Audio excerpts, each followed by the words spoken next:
Well, unfortunately, most companies have announced that they're no longer doing egg collections, so that's very unfortunate for the patients out there. I mean, stress during a fertility treatment would be extraordinary anyway, but this is a whole new layer and level, isn't it?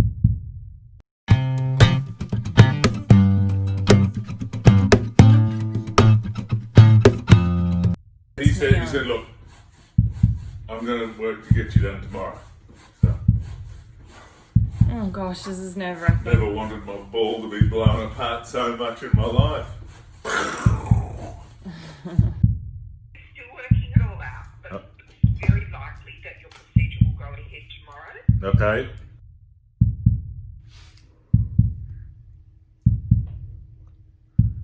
Holy shit. Wow. Still can't get our hopes up though. Right. Got some paperwork to do.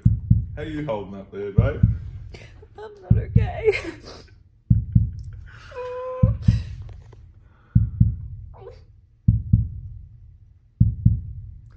It's all okay. How are you holding up? Yeah, I'm good. I'm good.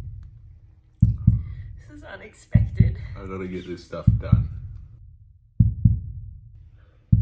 Yeah, well, Ready to find out in less than 24 hours. ready to find out. So we've been on a bit of a roller coaster. COVID-19, they've cancelled surgeries. So we approached our doctor, we got onto the doctor and we said, hey, look, and after Laura and I talked obviously about our situation, we've got eggs, so basically just, when can they do me? So as it turns out, we're booked in now for Tuesday. We've got a last minute deal. And basically, we've got to kill 3 days. And with things changing every day, we can't sort of get our hopes up. But we're quietly hopeful. We're sort of living in faith that this is just going to go ahead and get done, and then we can actually move on. You know, IVF cycles are getting cancelled all around. Oh, this has been so full on because it's been up and down every day. And then, so we got in touch with them a week ago and sort of said, you know, if there's any cancellations or anything changes, like, could you just see if you can put us on the list? But we didn't expect anything to happen. And so we got the email last night saying, okay, well, none of his surgeries are allowed to go ahead, so everything's cancelled. So we were kind of dealing with that last night. And then, but then literally an hour ago, we got a call from Jon's doctor saying they could potentially do Jon's surgery on Monday or Tuesday.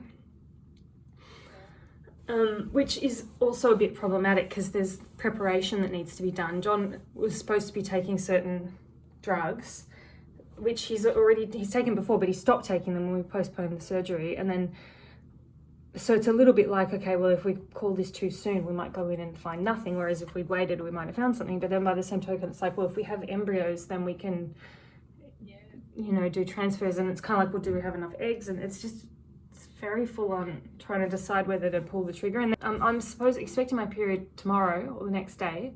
So I'm either going to start another egg retrieval to do in the chair, or start prepping for a transfer.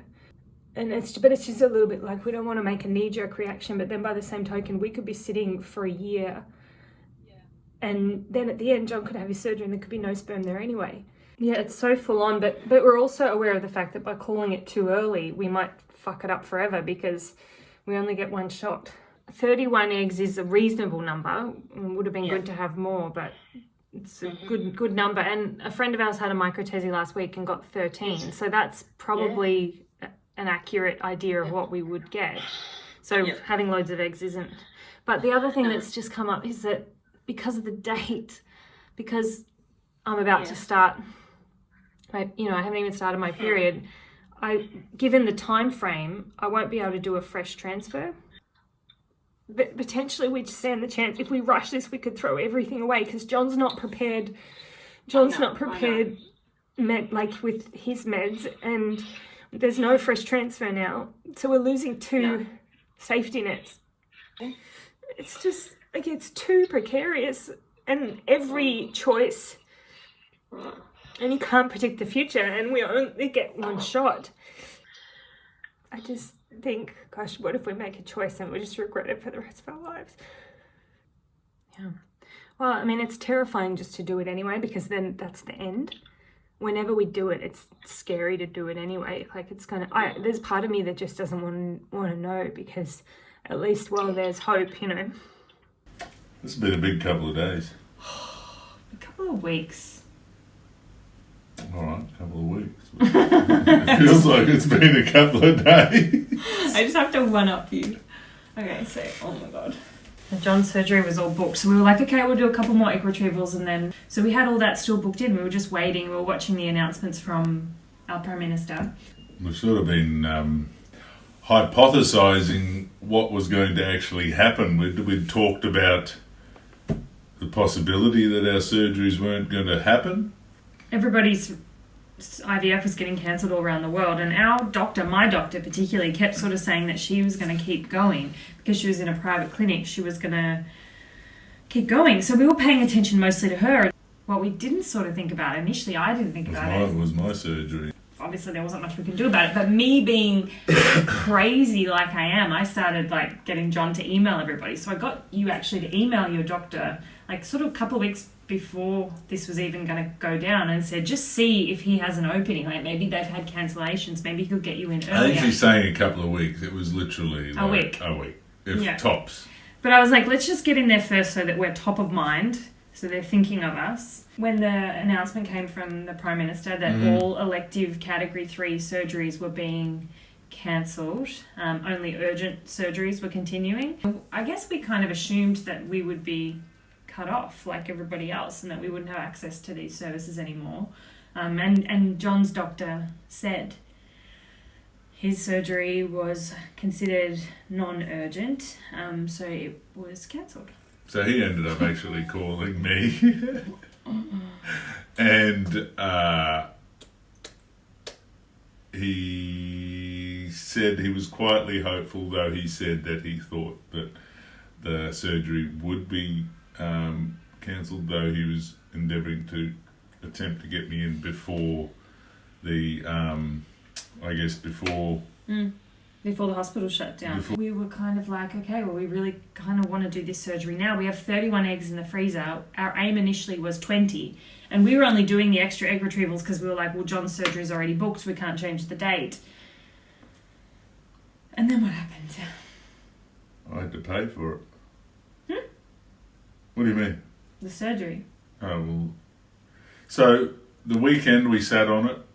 Friday he called me. The weekend came and went, and today calls first up. I cried a bit because I was a bit overwhelmed. I'm sorry about that. I'm sorry. I was a bit upset. But it's more...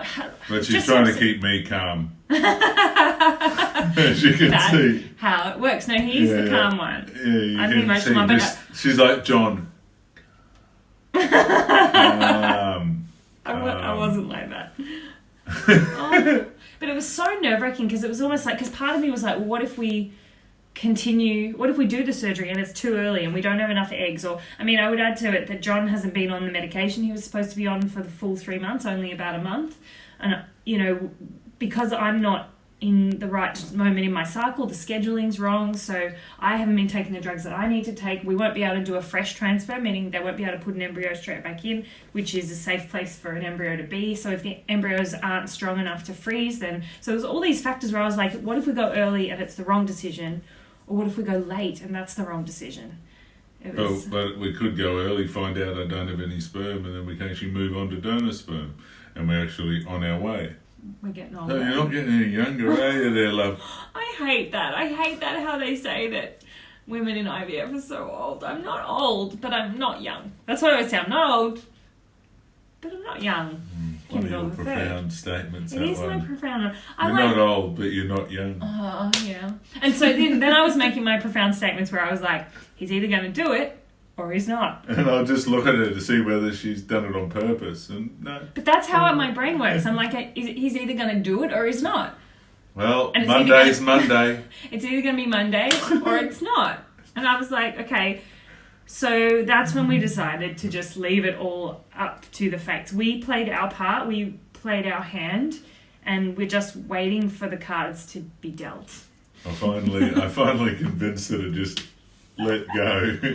Oh, but it was Finally let go. It's so full on because I'm like, we don't know yet.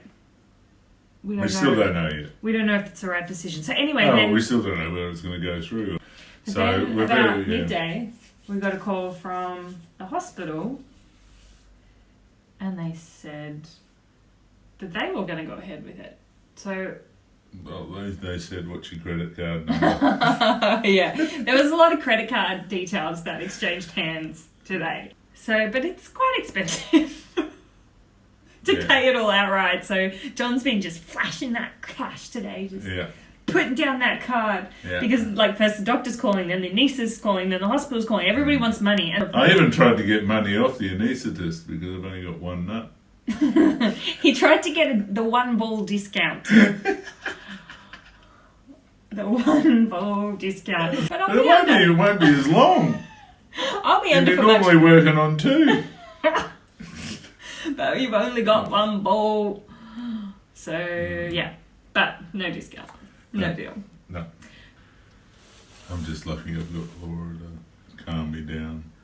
I'm not calm. At all. Don't know whether you can see that or not. He's not exactly calm. I know he seems like he is, but he's not exactly calm. I mean, it's a lot to get your testicle cut open. It's a fair bit. You ready? I'm ready. How do you feel about it? Good. So how do you feel about tomorrow? Like, this is, I mean, we will... I'm actually quietly excited. And that might seem a bit weird, but I'm by the way, we get to move forward. We get to make progress. Positive outcome or not tomorrow, it's going to be an outcome. Is that profound? Very profound. We're going to reach some kind of conclusion tomorrow. So there's either going to be an outcome or... No, there'll be an outcome either way. It's going to be an outcome. It's either going to be positive or negative or somewhere in between. Wow. that is you deep. You can't get wisdom like You cannot teach that. So, I actually bought this present for you about a year ago when I thought you were going for your surgery this day. It's just silly. Hopefully it's not the same thing I bought. The jockstrap. No, it's not a jockstrap. When I first thought you were going in for your surgery, I bought this, and so these have been sitting. It's been sitting in my drawer for like over a year now, and I was just like, when we finally get to it, I'll give it to him because. Is this the right time, or do I have to wait till afterwards? It's just something silly because I knew that you wouldn't, but it is such a big milestone, and whatever the outcome, it doesn't matter because you'll be the father of our children no matter what. So it doesn't matter what happens tomorrow. And it's silly, but you've opened it. Well, I just said what it was. Yeah, so silly. Was it a pair of jocks? No, it's not jocks. It's just something silly, but it's just funny that I've had them for so long. Just waiting till I could finally get them. Where the hell did you find these? So, sperm, and it says got this. But look on the other one. Look on the other On the other side. Yeah, they're set. They go together. Made with love, positive vibes, and a sprinkle of baby dust.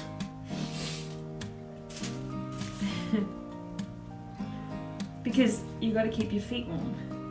Oh, we've got this. That's awesome. Thank you. It's just something silly. I haven't seen them for a year. I can't remember what I bought. Yeah, we've got this. And this is like all the sperm that are going to be there tomorrow. I hope. And if not, it'll be okay. Yeah. You ready? Yeah, I'm ready. We got this. I'm really scared. I'm really really scared.